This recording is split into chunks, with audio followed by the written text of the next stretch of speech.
స్వాగతం. చిన్న చరిత్రలుకి మరచిపోయిన కథలు మళ్లీ వెలుగులోకి వస్తున్నాయి. ఇది ఎపిసోడ్ 2. శక్తితో పుట్టి కాని దురదృష్టంతో విడిచిపెట్టబడిన ఒక యోధుని కథ. కర్ణుని జననం. కుంతికి సూర్యుడి నుండి వరం వచ్చింది. ఆమె కుతూహలంతో ఆ వరాన్ని పరీక్షించింది. సూర్యుని కిరణాల్లో నుంచి ఒక శక్తిమంతుడు జన్మించాడు. తలపాగా, కవచాలు, కుండలాలు ఇవన్నీ ఆయన పుట్టుకతోనే వచ్చాయి.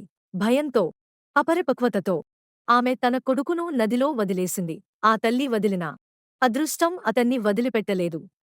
అతన్ని లాలించడానికి ఒక మంచి హృదయము ఎదురైంది. సూర్యుడిని చూసి విల్లు ఎక్కించిన చిన్న కర్ణుడు తన పరిపూర్ణత కోసం పోరాడడం మొదలెట్టాడు. అతడు కవచంతో పుట్టాడు. కాని ఓ మానవ హృదయం కోసం తపించాడు. కర్ణుని ప్రయాణం ఇక్కడ మొదలైంది.